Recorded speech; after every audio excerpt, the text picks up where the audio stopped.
अध्याय 1 सबक 1 अमीर लोग पैसे के लिए काम नहीं करते।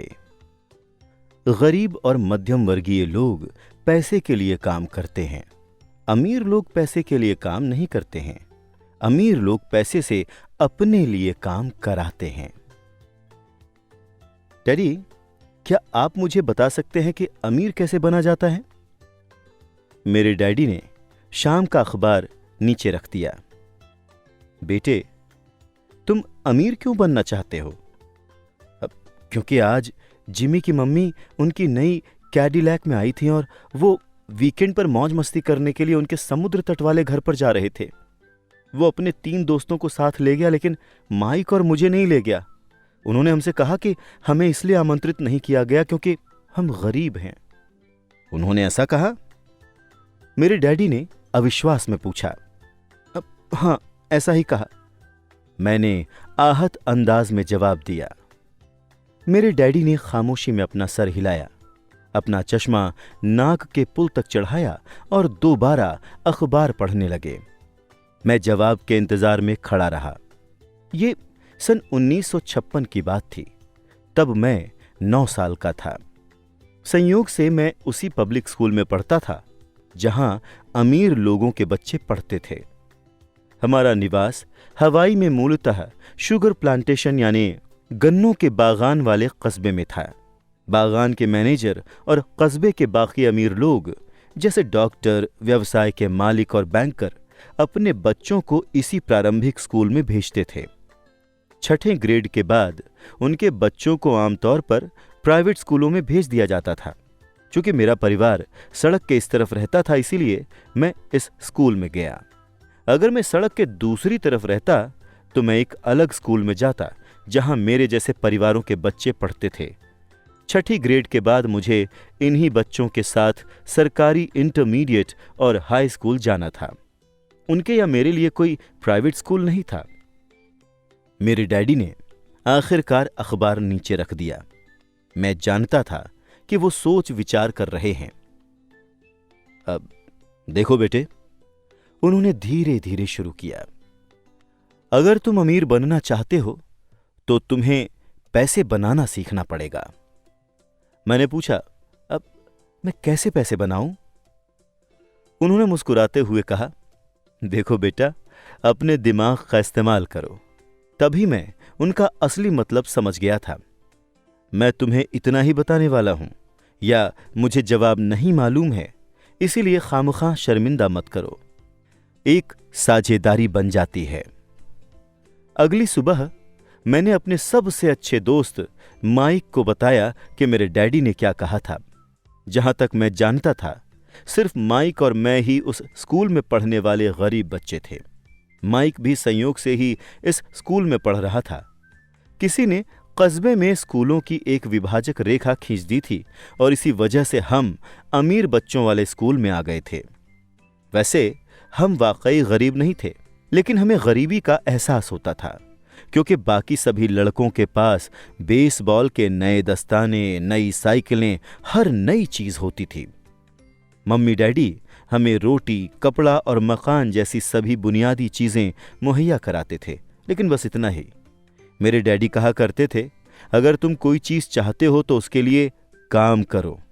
हम चीजें तो बहुत सारी चाहते थे, लेकिन 9 साल के लड़कों के लिए ज्यादा काम उपलब्ध नहीं था। माइक ने पूछा, तो पैसे बनाने के लिए हम क्या करें? मैं नहीं जानता, मैंने कहा, लेकिन क्या तुम मेरे साझेदार बनोगे?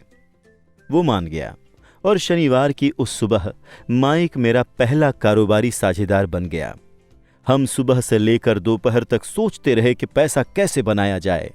कभी कभार हम उन अमीर बच्चों के बारे में बातें करने लगते थे जो जिमी के समुद्र तट वाले घर पर मजे कर रहे होंगे, जिससे दिल थोड़ा दुखता था, लेकिन वो दर्द अच्छा था क्योंकि इसने हमें पैसे बनाने का तरीका सोचने के लिए प्रेरित किया। आखिरकार दोपहर को अचानक हमारे दिमाग में बिजली कौंधी। ये एक ऐसा विचार था जो माइक को विज्ञान की एक पुस्तक में मिला था जिसे उसने पढ़ा था। रोमांचित होकर हमने हाथ मिलाए और अब हमारी साझेदारी के पास एक कारोबार आ गया था।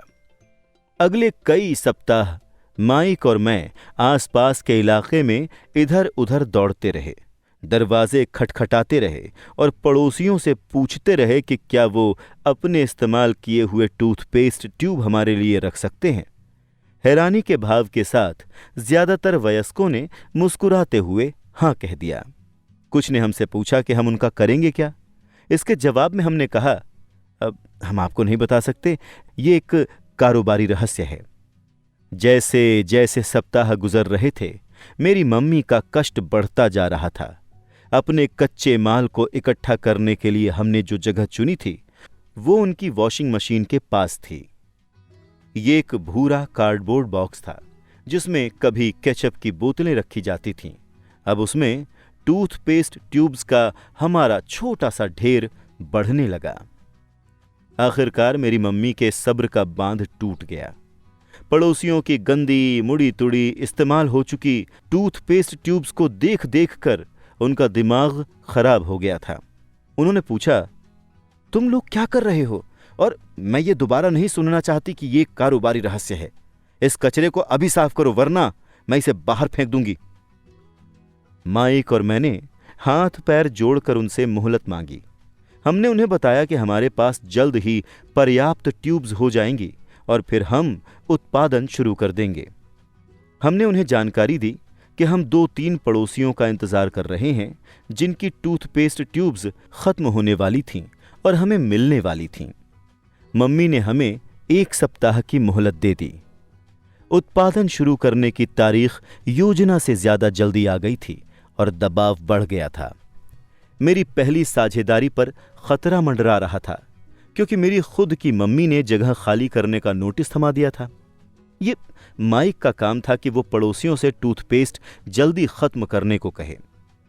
साथ में वो उनसे ये भी कहता था कि उनके दांतों के डॉक्टर का भी यही कहना था कि उन्हें दिन में ज्यादा बार ब्रश करना चाहिए। मैं उत्पादन की प्रक्रिया को ठीक ठाक करने में जुट गया। एक दिन मेरे डैडी एक दोस्त के साथ घर आए।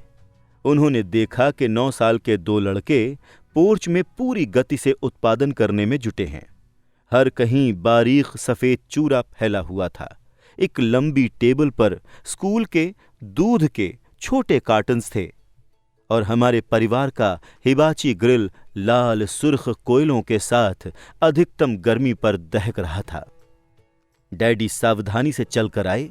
उन्हें पोर्च के शुरू में ही कार खड़ी करनी पड़ी क्योंकि उत्पादन की प्रक्रिया कार की जगह तक पहुंचने में बाधा डाल रही थी। जब वो और उनके दोस्त करीब आए तो उन्होंने देखा कि स्टील का एक बर्तन कोयलों के ऊपर रखा हुआ था जिसमें टूथपेस्ट ट्यूब्स पिघल रही थीं। उस जमाने में टूथपेस्ट प्लास्टिक की ट्यूब्स में नहीं आते थे। ट्यूब्स शीशे से बनती थी। इसीलिए पेंट के जल जाने पर हम ट्यूब्स को स्टील के छोटे बर्तन में डाल देते थे। वो पिघलने लगती थीं और द्रव बन जाती थीं।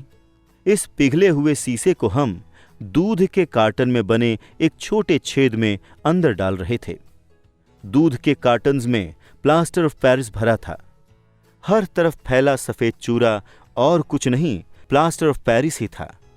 जल्दबाजी में उसके बैग में मेरी लात पड़ गई थी जिससे पूरा इलाका ऐसा लग रहा था जैसे वहां अभी अभी बर्फ का तूफान आया हो। दूध के कार्टन के भीतर प्लास्टर ऑफ पेरिस के सांचे थे। मेरे डैडी और उनके दोस्त ने देखा जब हम पिघले हुए शीशे को सावधानी से प्लास्टर ऑफ पेरिस के क्यूब के ऊपर छोटे से छेद में डालते रहे। संभल कर, डैडी ने कहा। मैंने ऊपर देखे बिना सर हिला दिया। आखिर जब शीशा डालने का काम खत्म हो गया तो मैंने स्टील का बर्तन नीचे रखा और अपने डैडी की तरफ देखकर मुस्कुराया। तुम लोग क्या कर रहे हो? उन्होंने मुस्कुराते हुए सावधानी से पूछा। हम वही कर रहे हैं जो आपने मुझसे करने को कहा था। हम अमीर बनने जा रहे हैं, मैंने कहा। हाँ, माइक ने मुस्कुराते हुए कहा और अपना सर हिलाया। अब हम दोनों साझेदार हैं, मेरे डैडी ने पूछा। और प्लास्टर के इन सांचों में क्या है? देखिए, मैंने कहा। इसमें एक बहुत ही अच्छी चीज है। छोटी हथौड़ी से मैंने उस सील को ठोका जिसने क्यूब को बीच से खोल दिया। मैंने प्लास्टर के सांचे का ऊपरी आधा हिस्सा बाहर निकाला और शीशे का 5 सेंट का सिक्का बाहर टपक गया।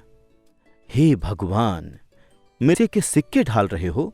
बिल्कुल सही, माइक ने कहा। हम वही कर रहे हैं जो आपने हमसे करने को कहा था। हम पैसे बना रहे हैं। मेरे डैडी के दोस्त मुड़े और जोर जोर से हंसने लगे। मेरे डैडी ने भी मुस्कुराकर सिर हिलाया। आग और टूथपेस्ट ट्यूब्स के खाली बॉक्स के साथ ही उनके सामने 2 छोटे लड़के थे जो सफेद धूल से ढके होकर खूब मुस्कुराए जा रहे थे। उन्होंने हमसे कहा कि हम सब कुछ छोड़कर उनके साथ चलें और घर की सामने वाली सीढ़ियों पर बैठें।